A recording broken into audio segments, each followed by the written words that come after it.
Deus continue abençoando a todos os nossos amados e preciosos irmãos, na graça e na paz do Senhor Jesus.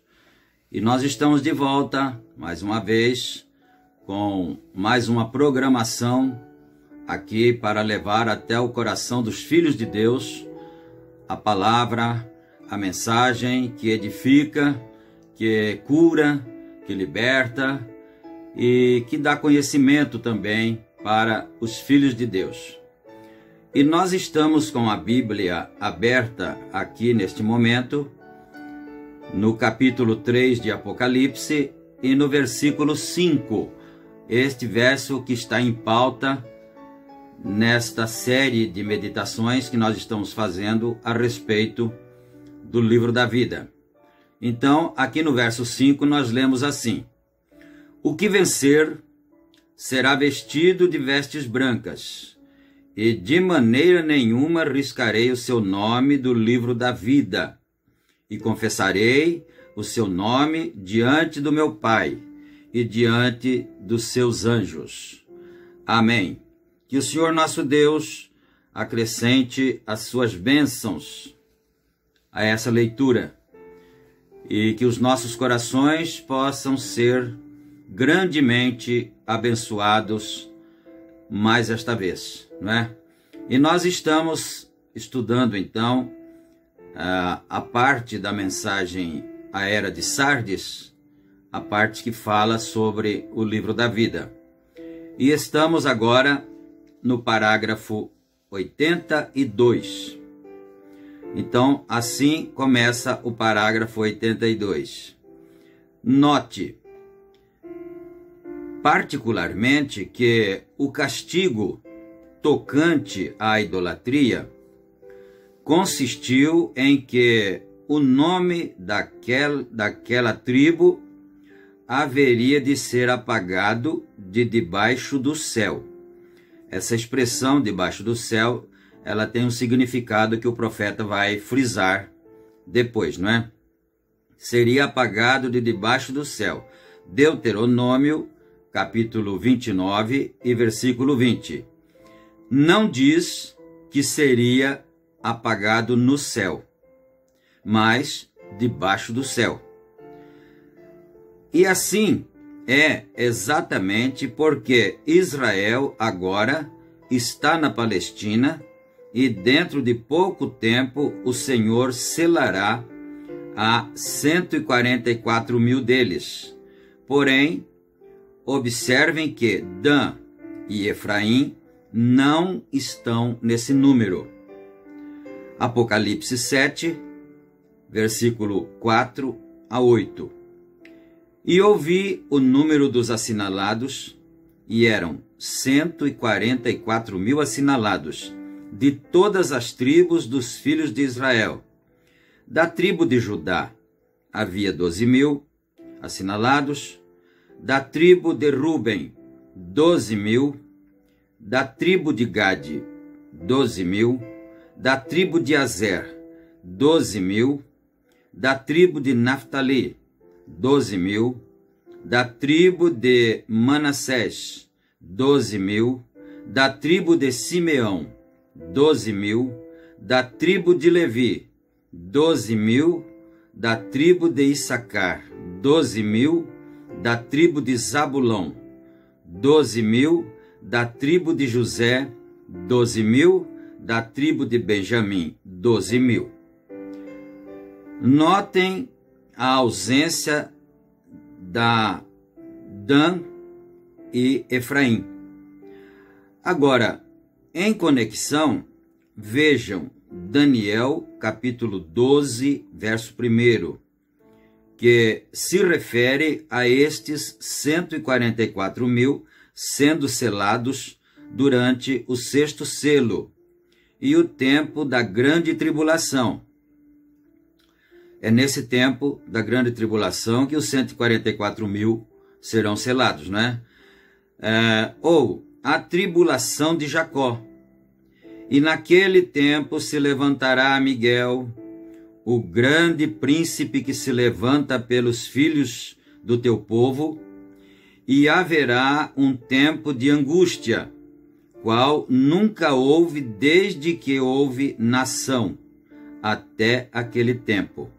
Mas naquele tempo livrar-se-á o teu povo, todo aquele que se achar escrito no livro. Isso está lá em Daniel, não é? Portanto, depois desse período de tribulação, durante o milênio, como visto por Ezequiel, capítulo 48, e verso 1 ao 8, e 22 a 29, vemos as tribos de volta, uma vez mais, na ordem divina.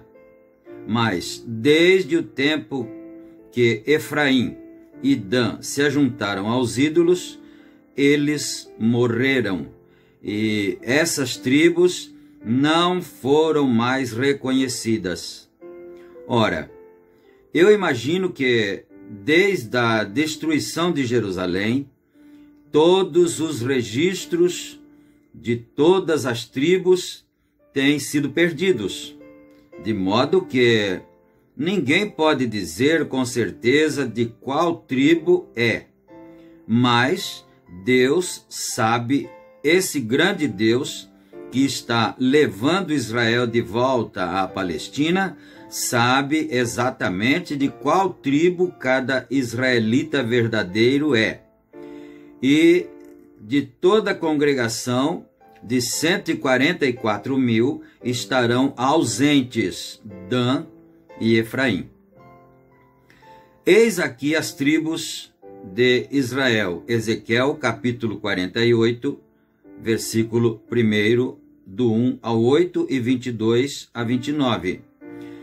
E estes são os nomes das tribos, desde a parte extrema do norte, da banda do caminho de Hetion, vindo para Ramate, Hazar, Enon, no termo de Damasco, para o norte, ao pé de Ramate, e terão a banda do oriente e do ocidente, Dan, uma porção, e junto ao termo de Dan, desde a banda do oriente até a banda do ocidente, Azer, uma porção, e junto ao termo de Azer, desde a banda do oriente até a banda do ocidente, Naftali, uma porção, e junto ao termo de Naftali, desde a banda do ocidente até a banda, desde a banda do oriente até a banda do ocidente, Manassés, uma porção, e junto ao termo de Manassés, desde a banda do oriente até a banda do ocidente, Efraim, uma porção, e junto ao termo de Efraim, desde a banda do oriente até a banda do ocidente, Ruben, uma porção, e junto ao termo de Ruben, desde a banda do oriente até a banda do ocidente, Judá, uma porção, e junto ao termo de Judá, desde a banda do oriente até a banda do ocidente, será a oferta que haverá de fazer de 25 mil canas de largura e de comprimento, como uma das porções, desde a banda do oriente até a banda do ocidente, e o santuário estará no meio dela. E desde a possessão dos levitas, e desde a possessão da cidade, no meio do que pertencer ao príncipe entre o termo de Judá e o termo de Benjamim, será isso para o príncipe. E quanto ao resto das tribos, desde a banda do oriente até a banda do ocidente, Benjamim uma porção, e junto ao termo de Benjamim, desde a banda do Oriente até a banda do Ocidente, Simeão uma porção, junto ao termo de Simeão, desde a banda do Oriente até a banda do Ocidente, Issacar uma porção, junto ao termo de Issacar, desde a banda do Oriente até a banda do Ocidente, Zabulon uma porção, junto ao termo de Zabulon, desde a banda do Oriente até a banda do Ocidente, Gade uma porção, junto ao termo de Gade, ao sul, da banda do sul, etc. Outra ilustração que podemos tirar é a história de Israel deixando o Egito para a terra de Canaã. O propósito de Deus nessa era foi levar Israel de fora para dentro, com a finalidade de que pudessem servi-lo. Assim, quando eles deixaram o Egito, todos eles saíram sob o sangue do Cordeiro sacrificado, todos eles saíram pelas águas do batismo no Mar Vermelho, todos eles desfrutaram dos grandes milagres, todos comeram do maná, todos beberam da rocha, e até onde as bênçãos externas e manifestações dizem respeito a eles, todos participaram em uma maneira semelhante e igual. Mas, quando eles chegaram a Moabe, aqueles que se associaram na festa de Baal-Peor, todos eles morreram. Suas carcaças caíram no deserto porque houve aqueles que recusaram a palavra de Deus e se desviaram dela. Ora, é disto que fala Hebreus capítulo 6, do versículo 1 ao versículo 9. O que veio a ser produzido na era de Pérgamo.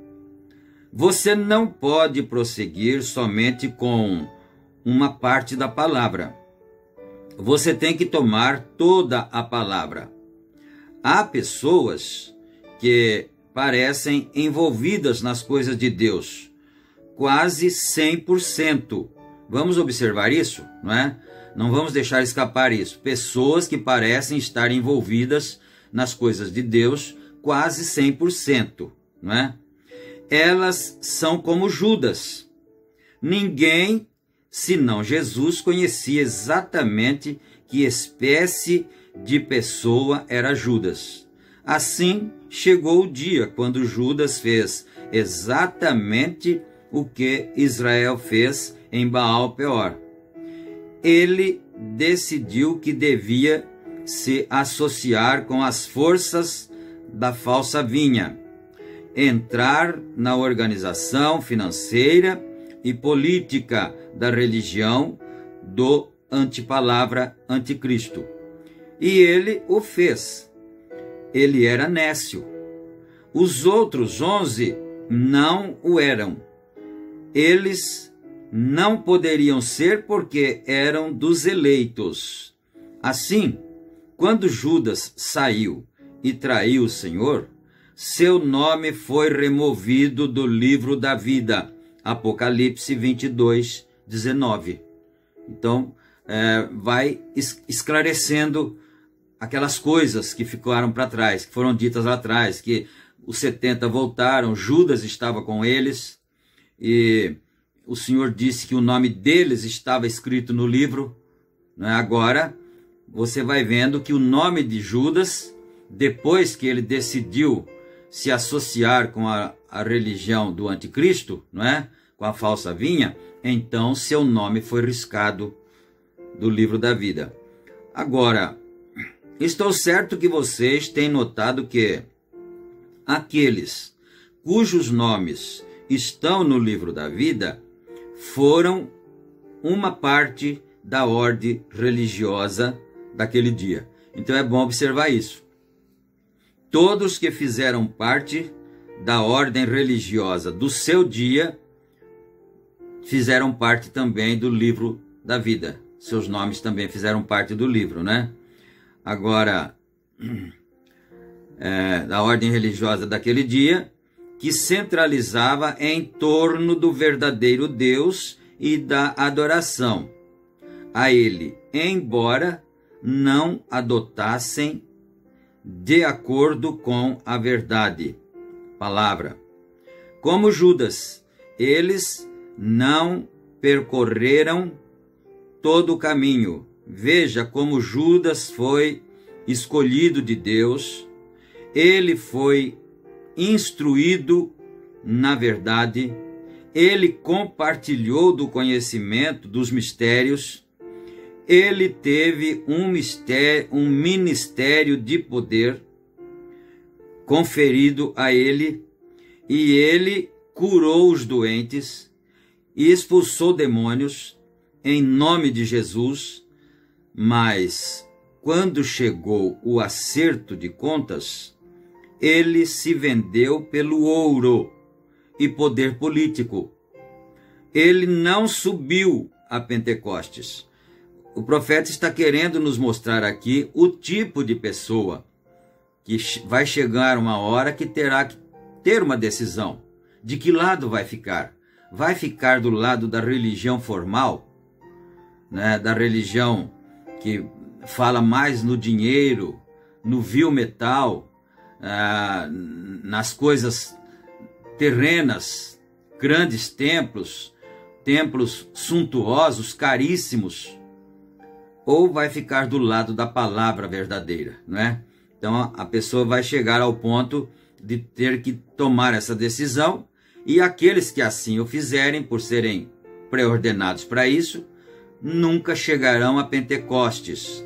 Isto é, você sabe ou não, talvez, dependendo do teu conhecimento, né, que nós estamos esperando um grande Pentecostes outra vez. Isto é certo, não é? É assim, o profeta diz que haverá um grande batismo e que descerá sobre a noiva de nosso Senhor Jesus Cristo, e que ela poderá chegar ao ponto do poder estar tão tremendamente nela, ao ponto de viajar com o pensamento, não é? Então, isso é muito importante. Judas não chegou a Pentecostes, e tais pessoas em nossos dias também não chegarão nesse grande batismo. Mas vamos aqui, né? Judas não chegou ao Pentecostes para receber o Espírito de Deus. Ele estava desprovido do Espírito. Não se engane quanto a isto. Uma pessoa que é verdadeiramente batizada pelo Espírito Santo, no corpo de Cristo, recebendo a plenitude do Espírito, estará na palavra todo o tempo. Não nos enganemos quanto a isso, não é? Estará na palavra todo o tempo. Essa é a evidência de ser batizado com o Espírito Santo. Judas falhou. Multidões falham exatamente aí. E quando falham em continuar na palavra, seus nomes são retirados do livro da vida. Estão entendendo? Quer dizer, é justamente aí, quando as pessoas falham em ver a veracidade, o cumprimento da palavra, e aí eles tomam uma decisão de se afastarem, de voltarem atrás, é aí onde seus nomes são riscados do livro da vida. Para classificar mais ainda esta remoção de um nome do livro da vida, devemos estender nossos pensamentos a Israel nos dias de Moisés. Êxodo 32, 30 a 34. E aconteceu que no outro dia, Moisés disse ao povo: vós pecastes, grande pecado. Agora, porém, subirei ao Senhor, porventura terei, ou digo, farei propiciação por vosso pecado. Assim tornou Moisés ao Senhor e disse: ora, esse povo pecou pecado grande, fazendo para si deuses de ouro. Agora, pois, perdoa o seu pecado. Se não, risca-me, peço-te, do teu livro, que tens escrito. Veja bem, Moisés ali intercedendo pelo povo que tinha pecado, porque Moisés era um tipo de Cristo, e Cristo veio como um sacerdote. Moisés também estava fazendo ali a vez de um sacerdote. Senhor, o povo pecou, na verdade. Ninguém está se justificando, dizendo que o povo não pecou. Mas perdoa o pecado deles, Senhor. Se o Senhor não quiser mesmo perdoar o pecado deles, deixa eu fazer uma ilustração aqui, um comentário, não é?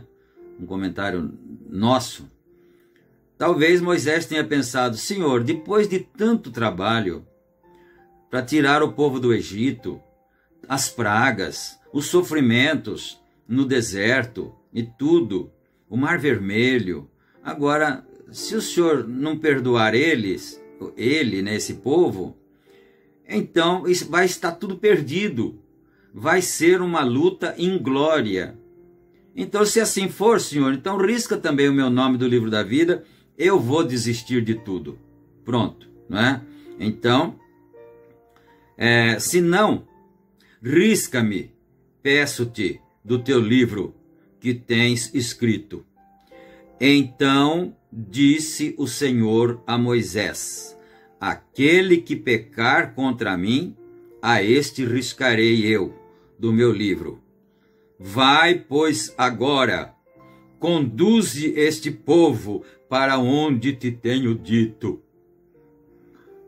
Me perdoem, eu fico emocionado quando eu vejo essas coisas na palavra. Moisés foi e intercedeu pelo povo. E o Senhor, que é soberano, que pode fazer o que lhe apraz, mas atendeu a voz, o pedido de Moisés. Eu não vou poder riscar o teu nome do livro da vida, porque você não pecou pecado grande. Então vai, eu vou atender você. Vai e conduz o povo para o lugar que eu te disse que você o faria, não é? Para onde tenho dito: eis que o meu anjo irá diante de ti, porém, no dia de minha visitação, visitarei neles o seu pecado. Oh Deus, tem misericórdia, Senhor, de nós. Agora eu não vou castigá-los então, mas no dia da minha visitação eu vou cobrar essa dívida que esse povo tem comigo. Aleluia! Visitarei neles o seu pecado. É mais do que evidente que nomes têm sido e serão removidos do livro da vida, até que chegue o tempo que não serão mais. Nesse lugar específico, foi por causa da idolatria, assim como quando Dan e Efraim perderam seus direitos como tribos por adorarem o bezerro de ouro. Todos que adorarem ídolos têm seus nomes removidos do livro da vida. Não percamos isso, não vamos esquecer isso. Todos os que adorarem ídolos têm seus nomes removidos do livro da vida. Eu quero dar um testemunho pessoal, de uma forma modesta, na verdade, não é? Às vezes, o Senhor me fala alguma coisa. E eu estava, um certo dia, bem aqui neste recinto onde estou agora, né, fazendo essa gravação, e o Senhor me disse assim: existem duas coisas que abominam ao Senhor neste tempo. Eu pensei e perguntei: o que seriam, Senhor?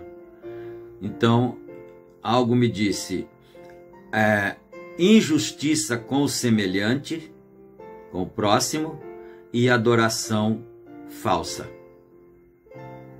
Duas coisas que abominam ao Senhor: injustiça com o semelhante e adoração falsa. E adoração falsa, porque idolatria é você colocar qualquer coisa entre você e Deus. Pode ser seu carro, pode ser sua mulher, pode ser seu marido, pode ser o seu dinheiro, pode ser a sua religião, a sua igreja também. Qualquer coisa que você colocar entre você e Deus é uma idolatria, né? Então, essa será uma adoração falsa. E injustiça com o semelhante. Aí, a própria voz do Senhor ainda me disse: observe os salmos de Davi. Quase que na sua maioria, ele sempre mencionou a injustiça. Ele sempre teve essa palavra em pauta, injustiça. Mas vamos em frente aqui, né? Mais um pouquinho. Eu acho que eu já estou quase precisando parar, porque aqui já está dando... Deixa eu ver se esse parágrafo não for muito grande. Nós leremos ele, mas ele é um pouquinho grande, sim. É melhor nós não começarmos este parágrafo, porque senão depois a gente vai incumpridar muito, né? Mas são ensinamentos muito profundos que nós recebemos da parte do Senhor nosso Deus através de seu profeta. Você sabe, se você é familiarizado com a mensagem, e se você não é, talvez você não saiba, mas o profeta de Deus é a boca do Senhor Deus aqui na terra, né? A palavra, ela sai da boca. Claro, naturalmente, né? A minha palavra está saindo da minha boca. E a palavra de Deus sai da sua boca.